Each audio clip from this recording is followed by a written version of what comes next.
Welcome one and all to another day here at The Damage Report. I'm John Ida, and today is in fact a special day for at least a couple of different reasons. First of all, we will hopefully very soon be joined by Aida Rodriguez, one of my favorite funny people. We're gonna be talking about a number of topics that I have a feeling she's gonna have a lot of thoughts about. That'll be coming up in just a little bit. But right now, we are already dwelling in the big day for Joe Biden. Dark Brandon's time to shine and maybe shine his laser eyes on the opposition because it is State of the Union Day. And so that is that one day where there's a pretty good guarantee that people will be paying attention to what Joe Biden has to say. I certainly will be, and we already have a bit of an idea of what he's going to be focusing on his speech. So we will be talking about that as well as a number of other interesting little tidbits having to do with State of the Union Day. How is the right greeting that day? Maturely, insanely, we'll find out together. But in addition to the State of the Union, we've got a lot more to talk about, including Lauren Boebert having a very interesting idea of what church is for or what being a good Christian is about. We're gonna talk about that. Have a little bit of discussion about Joe Biden and the 2024 race. It seems like a lock that he's going to be running, but is it though? We're gonna take a look at the numbers, and then white supremacists turned out just as bad as we thought, despite the assurances of Tucker Carlson. And then, if you're sticking around for the full show, in the aftermath, we'll be jumping into how badly you might be fined for putting someone in the friend zone. And Andrew Tate is starting a new charity, the worst charity I've ever heard of. And I'm familiar with George Santos's activities in the area. So we're gonna get to that and a lot more. In advance of that, please hit the like button and share the stream so that people know we're live. Oh, also a related heads up, because of the moving around of the watch list, the pre-port, the damage pre-port, the pre-show that I do before every show, that is now at a new time slot, 9:30 a.m. Pacific time, 12:30 p.m. Eastern time. So if you'd like to join us for a little bit of casual discussion, a few interesting stories, and mixing it up a little bit with the audience, that's when you could do that over on YouTube. But like I said, like button, share, and if you want to send us any comments, tweets, super chats, we would love for you to do that. Many insightful or funny comments get you a chance at winning a Blue Apron gift card. So definitely something to think about. Here's something else to think about. How awesome our guest on today's show is. Aida Rodriguez, how's it going? Hey, how's it going? Let me tell you how much I love you, John. I have been having the worst allergic reaction. I do not have filler in my lips. I actually look like Will Smith in Hitch. My whole face distorted. And I was like, I have not seen my boy John in so long. I'm going on like this because people need to see us be real people. Well, first of all, I 100% appreciate that. Let me also reassure you, it might feel like Hitch. You look great. You look great. We should all be so lucky. 5 medicines and 6 doctors in, and they still don't know what's wrong with me. So it's been maybe it's all the BS we have to absorb on a daily basis. That part. Yeah. Well, look, I appreciate you being like an incredible, go above and beyond trooper. But if it starts to get too annoying, feel free to leave if you want. I'm not gonna make you suffer for the news. But thank you for being here. We do appreciate it. Thank you for having me. I'm happy to be back. I really miss TYT. No, we're glad to have you here, especially on a big day today, like today, with the State of the Union and so much going on inside of the country, around the world. On the pre-port, we talked about. We give an update on what was going on in Turkey and Syria, which has been absolutely devastating. That's, God forbid, the worst tragedy of the year. But in any event, we do have a lot that we're gonna get to. So like I said, everyone, you can send us comments, tweets, super chats, all that. For now though, Aida, lips aside, are you ready to do this thing? Let's go. Okay, let's do it. Let's jump into this. It's State of the Union time, and I know you're probably wondering what I'm wondering. What is it gonna be about? Obviously, Biden's gonna have his priorities. The Republicans are gonna have their response. And I assume it is gonna be grounded in only the most substantive concerns that address the true crises facing the American people. Oh wait, no, they're talking about the fence. Yes, they're talking about the fence. There's a fence, did you know? Marjorie Greene's talking about the fence. The fence is back up around the Capitol for State of the Union because Biden knows walls work on the ground. Joe Biden is more afraid of Americans visiting their capital than a Chinese spy balloon. She's still in the balloon, invading our airspace that could have carried only God knows what. So she's back to caring about the balloons. She cared about the balloons, then she found out that there had been Trump balloons, and then she was only mad at why they hadn't told Trump about the balloons. But now a day has gone by, so she's just right back to being bothered by the balloons, but not the Trump balloons. It's interesting how she worked out the math in her head. And Aida, the fence on the ground is proof that if you need a fence to keep MAGA people out of a high-profile event like the State of the Union, then obviously you need a multi-billion-dollar wall along thousands of miles of our southern border. I think her logic makes perfect sense. What do you think? Oh man, I feel so bad for the American people at this point because so many games are being played with them, and while they're in the middle of their struggle and they're supposed to be picking themselves up by their bootstraps according to the people that they blindly follow, they are listening to all this foolishness that is indicative of how poor the education system is in this country. I have my bandwidth. I don't have the bandwidth to even accept that kind of stuff anymore because it's just become, it is such an insult to the intelligence of the American. And unfortunately, so many Americans don't have the privilege to get the proper education because they're too busy surviving. So now everybody from every side is, not everybody, but so many people from each side are just taking advantage of that. And they're just emotionally stirring up these people now. And we wonder why anxiety is up, depression is up, suicide is up. It's just, where do you go from here? I mean, come on, John, like, can we even, it's a Confederate dunces, like it's just constant. 100%. I'm gonna try to help them out just briefly. So I will only speak for myself. I'm against spending tens of billions of dollars for a racist shrine at the border. That doesn't mean I don't think there are cases in which a wall is good. Well, that's a wall. That's a wall right there. You know why that's a wall right there? Because if the wall wasn't there, then the outside would be there. I have walls in many of the buildings that I go to because sometimes walls are helpful. That doesn't mean walls should be everywhere. You'll notice there's no wall between me and the camera. That'd be a bad wall. This is a good wall. Southern wall is bad wall. Some walls good, some walls bad. Are you following me, Marjorie Green?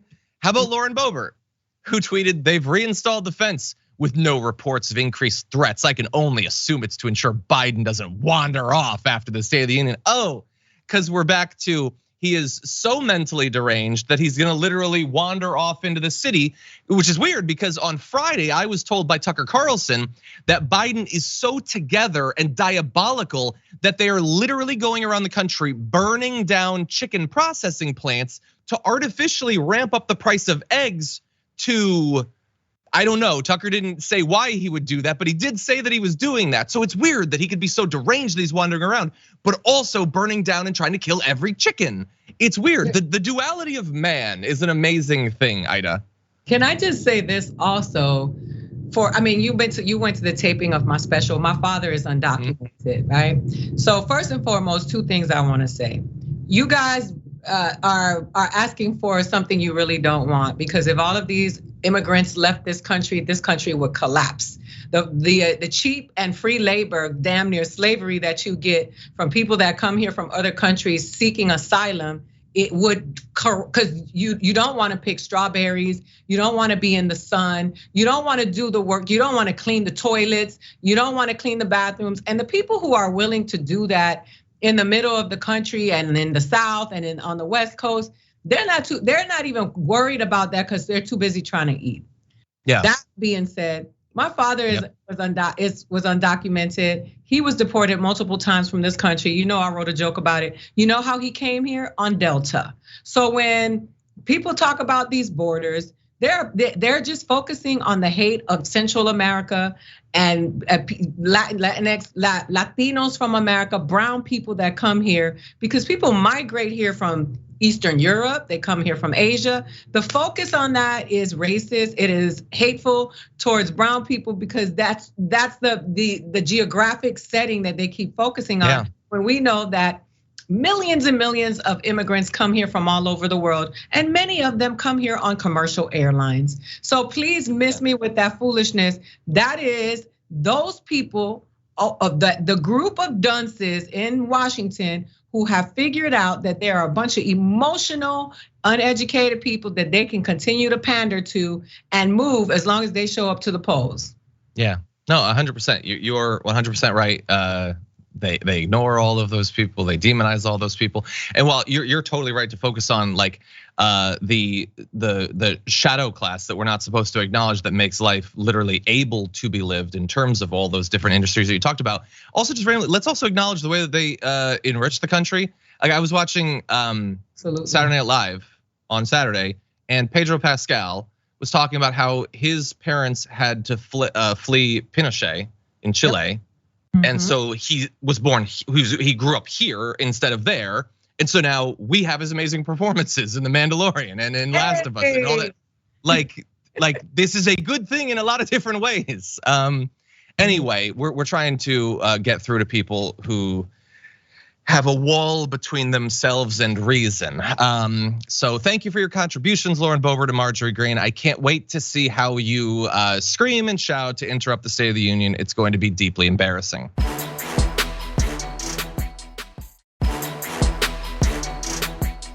What is Biden actually gonna do when it comes to the State of the Union? Well, we have a pretty good idea of some of the things he's gonna propose.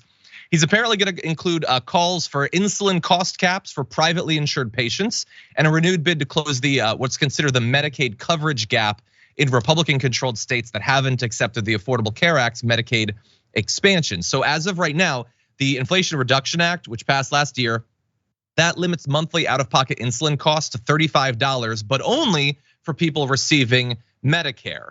It could have been broader, but the Republicans didn't want it to be. In their defense, though, they also don't want it to be capped at $35 for people on Medicare, and they're trying to remove that right now. So that's something that I would definitely bring up in the State of the Union. What he's gonna advocate for is effectively everyone who has insurance. Now you could go broader than that. He's saying everyone who has insurance, it should be capped at $35 for this literal life-saving medication. The Republicans do not want that. They don't care if you can afford it or not. They don't care if it bankrupts you or sends you and your family out of your house. They don't care if you die in the streets because you can't afford that. That seems like an important thing to focus on, Aida, and I really hope that he makes a big point of it. Well, coming from two grandmothers that both had diabetes, I would say, and neither was wealthy enough to spend so much money that their survival would be at question if they had to. Thankfully, we had a tribe that surrounded my grandmother that was available to help her when she needed. I think that Joe Biden has a lot to talk about. I mean, we need to talk about police reform in a way. I know those are his friends, but we need to figure out a way that is going to be people that are poor and struggling and marginalized communities that already have 10 million things to worry about should not be afraid to get pulled over by the cops. We keep talking about this, and I guess we got to talk about it until we're gone and the next generation takes it upon themselves to actually make a change, because it has been here for such a long time. There's a lot of stuff that he needs to talk about. Eggs are very expensive, and those of us who have the opportunity that are privileged enough to be able to buy a carton of eggs, that's not the reality for a lot of people in this country who cannot afford to buy a basic carton of eggs. I mean, we spend so much money on military and arms, but people are going hungry on the streets. The unhoused population is quadrupling, and we just think that if we keep moving them around, they're just going to disappear, and it's not going to happen. And honestly, I think I'm at the point, John, where I really feel like the American people should be focusing on democratic policies and democratic realities and democratic law as opposed to political parties, because at this point it is all political theater, and it has gotten to the point where we are really suffering, and it's only going to get worse. Yeah. You can only be on TikTok so much watching videos distracted. Maybe quite a bit, but yeah, at some point, there is obviously reality that comes flooding back in, and you're totally right. So push for that cap. push for ending the gap from them not expanding Medicaid again. Look, Matt Gaetz was just on the news in the last day calling for cuts to Medicaid. Like, they feel so free to demonize and attack and defund programs that go towards those with less resources. A few other things he's planning to do. He's expected to use the address to call for extending enhanced Affordable Care Act subsidies that his administration say lowered premiums by an average of $800 per person per year. That would be good. Again, all of this, by the way, now would have to get through the Republican House, which obviously seems difficult, or the word I think is impossible. But at the very least, he could make the strong case. And if it isn't gonna happen, there should not be a single person in the country that doesn't understand why. But beyond just when it comes to healthcare policy, he's going to be calling for Congress to pass legislation to ensure that America's richest household pays a minimum of 20% tax on income. That's considered like the billionaire's tax. It would also cover unrealized gains on investments from assets like stocks and bonds. He also plans to call for the surcharge on corporate stock buybacks to increase to 4 times the current rate. It's at 1% right now, so it still obviously would be very low were it to be quadrupled. But considering the massive amount of stock buyback that we've seen coming in the wake of this year-long conversation we had to have about, I wonder why gas is really expensive. Is it inflation? Is it price gouging? I don't know. I mean, they made record profits, so probably one of the two. But anyway, he's calling for a slight increase to that, which would be good. And that would incentivize, in theory, not doing stock buybacks, but instead investing into the actual company, growth, productivity, all of that. So those are potentially good things. Look, those are by no means super progressive proposals, a 4% tax on stock buybacks, or even if like the big headline thing is billionaires tax. Well, that's good, taxing their income at 20%, but we know that for billionaires, their income is a tiny, tiny fraction of the money that they actually make in a year. So taxing that will be something, I guess, but something like an actual wealth tax that Elizabeth Warren and others were talking about during the last election, that would be far more significant. And so these are a few things, Aida, that he is talking about doing. What do you think about those? I mean, you know what I would love? I would love for the American peoples to be able to get like a little pamphlet of information with a glossary of terms, with information so that people could understand what is what. The American people have been hit with so many catchphrases that they move, the inflation, and where that it's not inflation, it's people getting rich and richer and richer and richer on the poor people. Look at during the pandemic, Amazon, how much money they made, and the people are struggling. I appreciate everything that they say they're gonna do and that they're gonna talk about. I really want to see some action. I mean, I just want to see.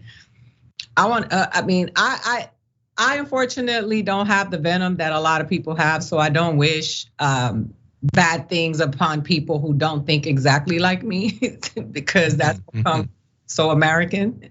But I would really love to see people understand what it is that these people are talking about and understand it on a better level. We don't get the education on local government and information. So these people have no idea. So sure, I love to hear all of these things that they're gonna talk about, taxing the people who run the country. Yeah, tax them more because they are getting everything that they want. But is that really gonna happen?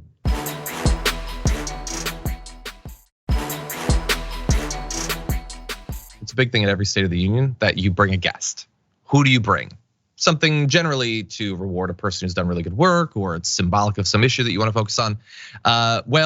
Because George Santos is still technically a congressman, he gets to invite someone, and he has decided to invite a 9/11 Ground Zero rescue worker. Now, obviously, I think objectively, this is a person who deserves more recognition. It is George Santos that's doing it though, so let's dive into that. The individual is Michael Weinstock, a Democrat, by the way, who once ran for the House seat that Santos holds. Weinstock told the New York Times that he was invited by Santos 2 weeks ago and accepted the invitation because he has a neurological condition connected to his service as an emergency worker, and he wants to raise awareness for those in similar situations. He says, I'm cautiously optimistic that I'll be able to stay focused enough on the issue of 9/11 responders receiving the health care that they need without being sullied by George Santos. So he does not appear to be a big fan of the congressman. And I can think of a few reasons why that might be. First and foremost, that George Santos has told a series of lies about basically stealing valor for his mom dying in the towers on 9/11, which didn't actually happen. So is this, Aida, him trying to make amends to some extent? Like he'd lied about what happened on 9/11, so now he helps to raise the profile of someone who actually suffered as a result of that? Or is it just a bad look considering it reminds everyone of the terrible series of lies that he told? What do you think? I think it's gonna do both, depending on who you're talking to and who's listening. I think that, listen, this is a guy who lies. I don't know if it's pathological, consummate, or what's the other one? I have an ex-boyfriend that was out of control, so I had to figure out what of liar. There is the pathological, the consummate, and there's one more, compulsive. So I don't know what it is, but it's probably rooted in some level of mental illness. But I just think that, sure, shine the light on the worker that is probably suffering as a result of all the work that he did during 9/11 and then was mistreated by this country and forgotten and ignored. I have a friend who actually writes about this. I just think, we are a clown fest, John. Like, it's just when we think about these people that are in Congress and the things that come out of their mouths now, the lack of dignity and respect for the people is just crazy. And I think that George Santos is somewhere struggling with some level of mental illness where he cannot tell the truth. And I'm just confused about what is happening. If I was 12, I would be very, very confused about what's gonna happen in the future. I'd be like, yeah, me too. These are the people we're supposed to be, because you tell kids, hey, don't lie, treat people with respect. And then they turn on the television and they're watching the leaders of the country behave in such a way. Yep. The impact that he's had on the queer community for being, so just disrespectful and all of his lies and just trivializing something that people die for and get mistreated for. It's just unbelievable. 100%. Yeah, no, I don't know how you explain almost anything that happens day to day to a young person. Thankfully, the kids aren't forced to learn about any of this because basically everything has been stripped out of schools in the last couple of years. So they'll be blissfully ignorant. But anyway, yeah, when it comes to George Santos, here's what I would like. I would like him to go away and have me never have to see him again. I understand I'm not gonna get that. So more realistic, invite the rescue worker. That's good. And by the way, we should have Michael Weinstock on the show as well. I would love to help raise the profile of what he's trying to do as a person who never lied about my mom dying in the Twin Towers. So maybe that would even be more helpful. But at the same time, I want him to give a speech where he just lays out, here's all the lies that I told about 9/11. I did it. I'm not gonna weasel out of it. It was unacceptable. There is no excuse for any of it. And since I'm not gonna step down, the very least I can do is that I am going to devote every moment of my career to trying to make amends to all of the people who did lose people in that tragedy. And no weaseling out. I'm not trying to excuse my behavior. This is just the first of many things I'm gonna do to try to make good on that. I anticipate that is not what George Santos is gonna do. I think he's gonna invite this guy and that's gonna be it. And he's gonna hope that is going to get us to be okay with those lies. Well, that might be good for some people when it comes to this particular lie, George Santos, but who are you inviting to get rid of the lies about the Holocaust and about the dog cancer and about the Baruch volleyball? Like, how many invites to major events do you think you have to barter? Anyway, Aida, we're gonna take our first break. I want to apologize in advance. We do have one more bit of nonsense on the other side, but eventually, hopefully, we will be able to focus on what we can do proactively to help this country rather than just watch people tear it to shreds. Anyway, we'll see what happens on the other side of this.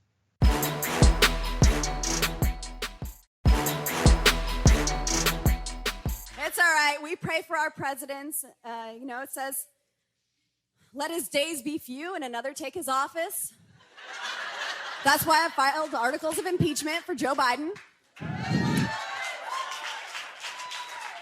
Unfortunately, he does have a really great insurance policy named Kamala Harris.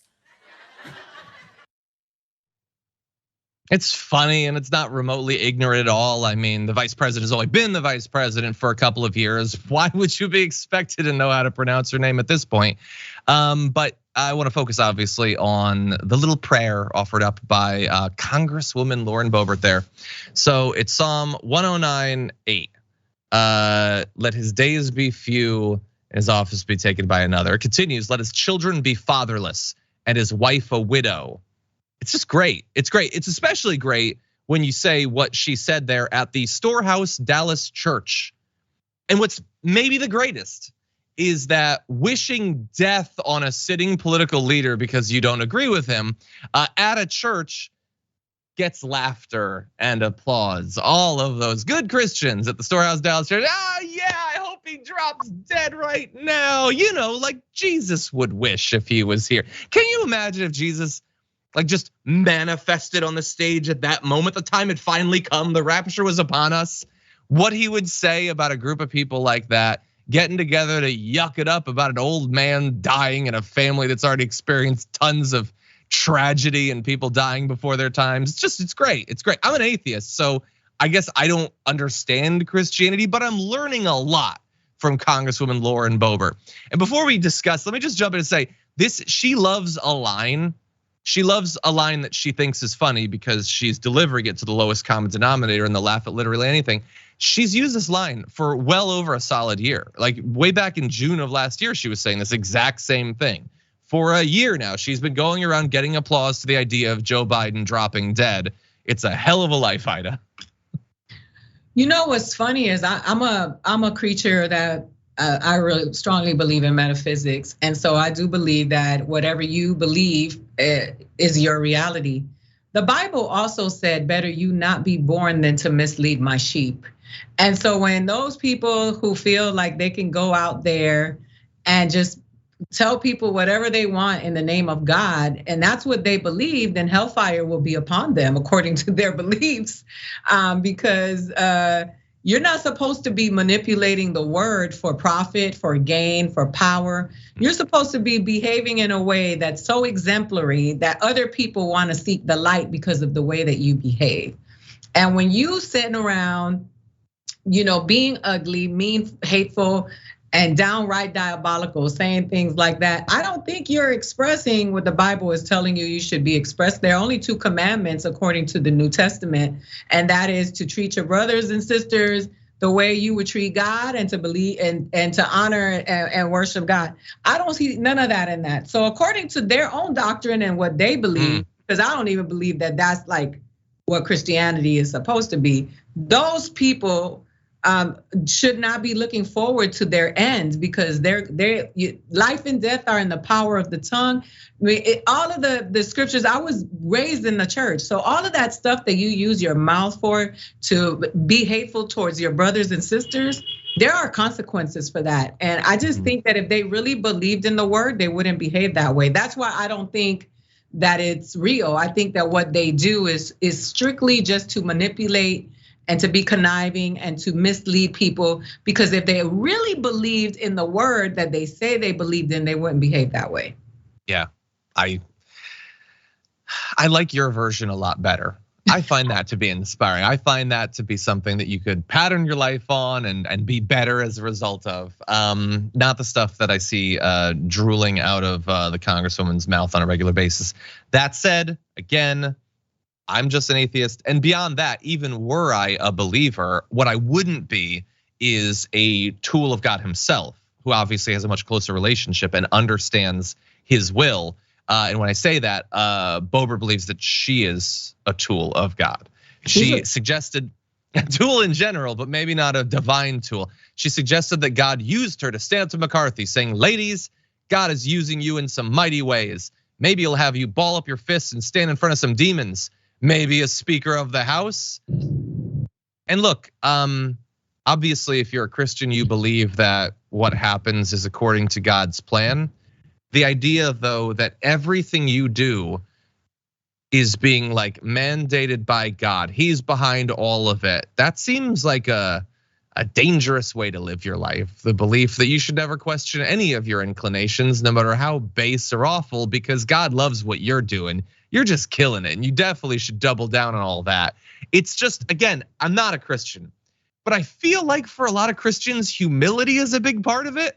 And I'm not getting a ton of humility off of her right there. I don't mean humility in everything. You can be proud of your achievements and all that. But the belief that you have a direct line and a perfect interpretation of the creator of the universe's divine plan down to such a granular level that you know exactly how you should protest the election of the Speaker of the House, that seems a little bit arrogant to me. I don't know. No, you're absolutely right. And the other thing, that's not speaking like you have a direct line to God. That's speaking as if you are God yourself. And that is, but those are delusions of grandeur are like signs of mental illness. And a lot of people who get, pulled into cults that are struggling with personality disorders and that have issues, not to make light of it or make fun of her, but when you pay attention to, you watch her, you observe her and you see her behaviors, the way she looks down to the floor, she laughs at herself. There's some narcissism in there. I'm sure she's battling with some mental illness, and it's not funny, because a lot of people are banking on her and following her.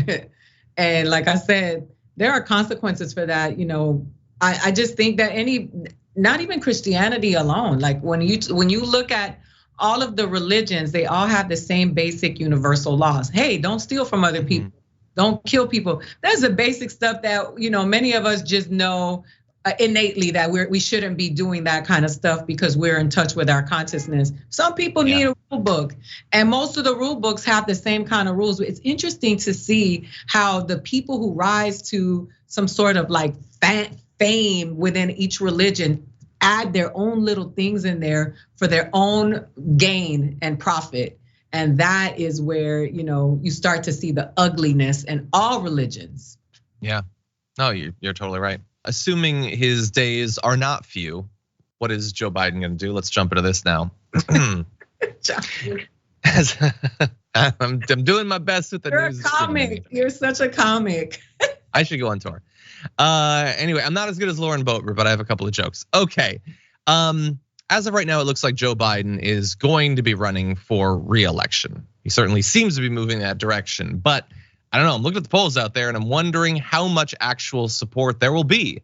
Not just amongst progressives, leftists, all of that, but regular Democrats seem to be moving away from the president even just over the past few months. There's this new AP NORC poll, shows only 1 in 5 US adults actually want Biden to seek re-election. You might have seen this in the news. It's not that meaningful of a stat because of course they're including all Americans there, and every single Republicans would be like, I don't want him to run again. Even though they also believe that Trump would definitely beat him. So why don't you want him to run again? It's an inconsistent thing, but whatever. More importantly, among Democrats, this is aged 45 and over, 49% say that he should run for re-election. That's dropped from 58% back in October. This is older Democrats. Less than half think the incumbent, who is a known quantity for decades in politics and passed some stuff, and the midterms didn't go all that poorly for the Democrats, they're still not necessarily buying it. And that's sort of his base. When you talk about Democrats under the age of 45, just 23% now say he should run for re-election. That number was 45% before the midterms. So even after midterms, where he sort of defied the historic trend, he has lost about half of younger Democrats in like 3 months. And it isn't just that they hate him in general. His approval rating overall is at 41%. It's unchanged from the end of last year. His overall approval rating hasn't moved that much. But there's enough nuance among savvy voters to say, like I kind of like some of the stuff, I kind of don't like some stuff. But beyond that, he shouldn't run again. That seems to be a distinction they can make. And so I'm curious, Aida, do you think that these polls being out there, more and more of these coming out, will that potentially influence some other establishment Democrats to be like, hey, Joe, you had a good run, but now it's time for someone else? Well, I'll tell you one thing, Black people are definitely not on the list of the people who are excited. And forgive me for speaking on behalf of Black people. I'm not. I'm just advocating for the Black American who showed up at the polls and put that man in office. And when he got in office, he has been ignoring them at every turn. And I mean, every group that has had any issues has had laws passed, Asian Americans, Jewish people. You cannot talk about Jewish people. Anti-Semitic stuff comes with high consequences. The Asian American community got laws passed. And here we are watching Tyree Nichols getting beat to death. And here we are hearing about Black Americans and the Black American struggle in this country. And we have not seen, and as a person, a woman of color who is in that intersection of Blackness and Latinidad, when we look at the communities, it's very, very interesting how a group of people have been completely ignored, but are always called upon to come and rescue the day. And so I know that within the community, there are people in all the groups that are marginalized who are like, what have you done for me lately? Yeah. I mean, how many times do they think they can go through that cycle and not eventually have it bite them on the ass? People in America are exhausted. And I know Black people in America gotta be tired for showing up over and over again in the political process, saving the country, voting people in, voting people out. And then look what happens. It's like, it is okay to continue the dehumanization of a certain group of people and to watch them be lynched and murdered, and it become normal, a part of our day, a TikTok you can see, and nothing happened. And then you are gonna turn around and say, hey, show up for me and vote for me. Here's my Black friend, Barack Obama. People are tired. I'm a Puerto Rican woman and I'm tired of watching it. So I can only imagine, and I know that there are many people who feel that way. Yeah. Well, we're gonna have to see what Joe does. It's possible that tonight he'll signal that he'll be running for re-election. He maybe could give some signal that he wouldn't. I think that's less likely. Even if he wasn't planning to, I don't think that he'd signal it yet. We do know that at least as of last summer, when you ask Democrats who they'd like to replace him, nearly 3/4, 72% say they don't have anyone specific in mind. And then once they start to name people, it's all similarly low percentages. 5% for Buttigieg, 4% for Newsom, 4% for Sanders, etc. Low percentages. So if he decides to step down, what we could have is a very robust field of candidates. And I think that would be a great thing for the Democrats right now. I think that is exactly what the Democrats need right now. Let DeSantis and Trump do their sideshow and make the Republican Party look like the absolute clowns and fascists that they are, and then have the Democrats provide a bunch of alternatives. I think that is a way better path forward for the party if they want to win in 2024 than allowing Biden to run again when he's already at these low numbers. Like, imagine after a year of the investigations and Hunter Biden this and Chinese balloon that. Like, I think we need to move on as a people. Absolutely. And I will say this, I look at all of these politicians with a side eye, but I actually have to say that at least we know that our governor cares about women and their human rights and sees them as human beings that should have agency over their own bodies. And that's a very big deal right now as a woman, to feel like we don't even count. You know what I mean? I think that there are more people who are far more, I guess, more forward talking about things and confrontational about some of the things that we're dealing with, as opposed to the continuous run around, rhetoric that everybody's just tired of.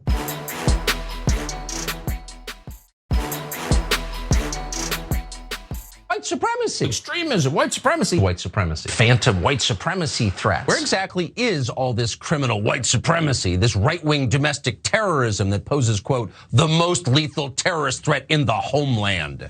Where is it? Well, of course, it doesn't exist. So that was just a sampling of Tucker Carlson's favorite topic to go back to. White supremacy isn't a thing, racism isn't a thing, bias and bigotry and all that, it doesn't exist except perhaps against white people. There's definitely that. All of this isn't real. You should ignore it. Ignore the various attempts to start race wars over the years, the mass shootings and all of that. Ignore all of that. But I don't think you should ignore what's developing right now, because as you might have gotten an idea from that video, there are some prominent white supremacists that probably are deserving of your attention. Sarah Clendaniel of Catonsville, Maryland, Brandon Russell of Orlando, Florida, arrested on federal charges of plotting to attack multiple energy substations with the goal of destroying Baltimore. They wanted to destroy an entire city by attacking energy substations, which we've already seen being attacked in the past few months. Here is some information about the arrests. Here this morning to announce the arrests of Sarah Clendaniel and Brandon Russell on criminal complaints for conspiring to attack our local power grid. As the criminal complaint alleges, Clendaniel and Russell conspired and took steps to shoot multiple electrical substations in the Baltimore area, aiming to, quote, completely destroy this whole city. The accused were not just talking, but taking steps to fulfill their threats and further their extremist goals. Russell provided instructions and location information. He described attacking the power transformers as the greatest thing somebody can do. In her own words, Clendaniel said she was determined to do this. She added, it would lay this city to waste.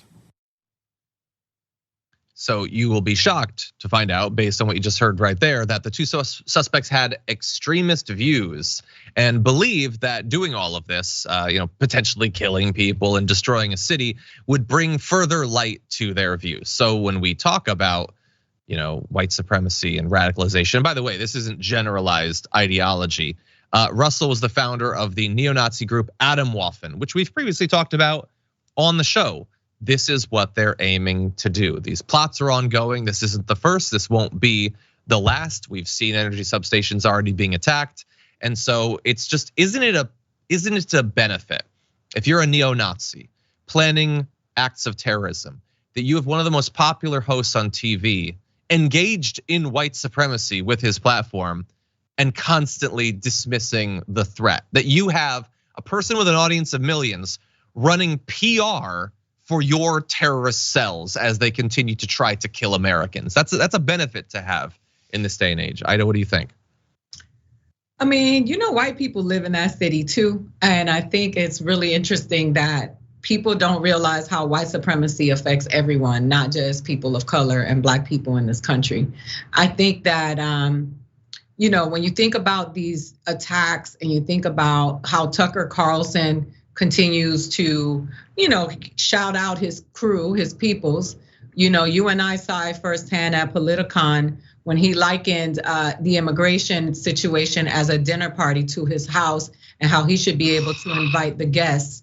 It's no secret how he feels about, it's really frustrating to know. My grandmother was the granddaughter of a slave in Puerto Rico. And so just to think about people who were kidnapped and without any ability to fight, being brought here, being constantly accosted for being here after being drugged here. And now people are upset because they can't be enterprise anymore. They can't be profit anymore. And so now you want to dehumanize. It doesn't feel good. And listen, when I hear about this stuff and these attacks, and I see people on Fox News and all these networks just trying to gain followers and forget about the basic stuff that is happening. All the people who are suffering as a result of white supremacy, not just Black people and people of color. And so for me, I don't even want to hear his voice anymore because he's a clown. He's a clown, he's an instigator, he's an agitator, and he lives a very good life. And the people who are following him blindly are suffering and struggling, trying to scramble and figure out a way. And he is chilling with his vaccination, living in his nice house with his dinner parties, not giving a damn about none of these people. And they are just blindly following him because he is just repeating the things that heal, address their wounds. And we're just in a bad place. We're in a real bad place in this country. Yeah, he's a millionaire. He throws on this extremist cosplay basically to whip the poor conservatives into a frenzy so that they never challenge the dominant economic position that he occupies. I apologize in advance. We're gonna move on to our E-Block, Ida. I do want to apologize though that you are gonna briefly have to hear his voice again. But we have good news coming up after it. Let's jump into that. They put a muzzle on him. No. Out of 97 federal judges confirmed under Joe Biden, total number of white men, 5. 22 are black women. So this is race-based hiring. It's illegal, but it's also not about looking like America. It's about punishing people. Oh, these poor white men. I mean, there's only 5. I mean, what if he's only appointed 5? What are there, maybe 10 nationally?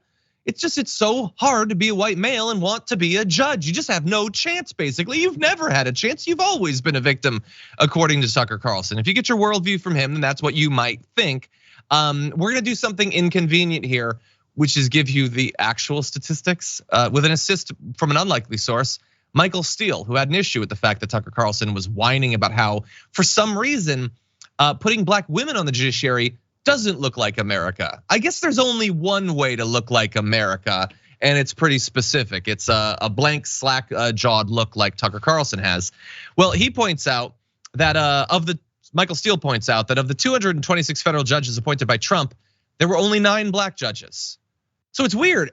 If only 5 white men get appointed by Biden, and that's race-based hiring, and that's illegal, how much more illegal is it if you appoint 200 plus and only 9 at all are black of either gender identity? It almost seems like that would be more race-based and more illegal. But look, you can see, going back through different presidencies, under Trump, 16% of the people he appointed were non-white.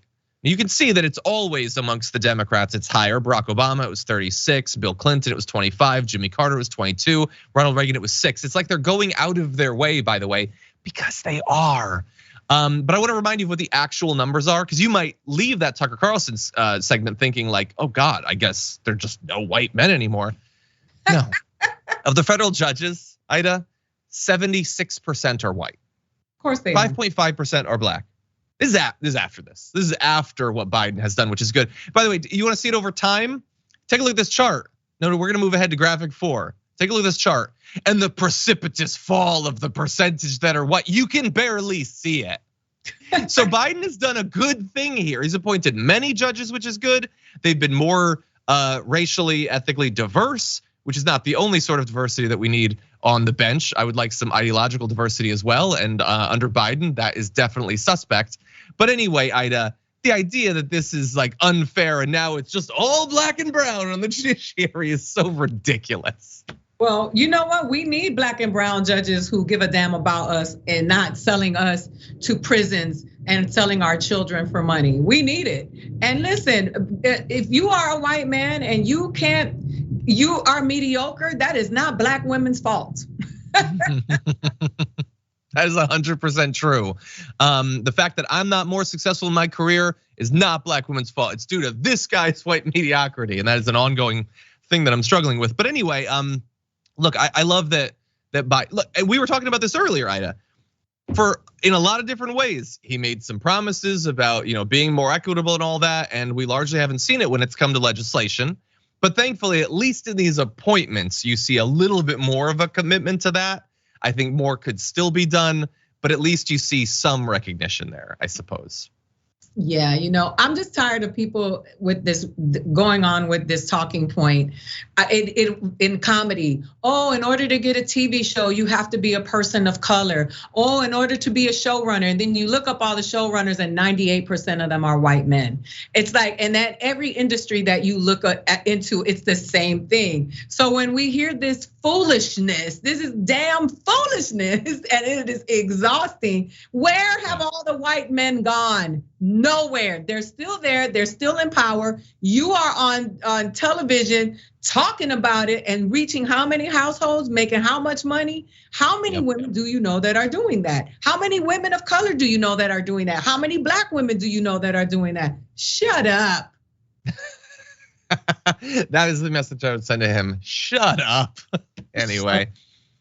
Okay, everybody, that's it for our first hour. Thank you for joining us. There is more show to come in the aftermath. We got a couple things we have to talk about, including how much could you be fined for daring to put someone in the friend zone? We'll break that down for you after this.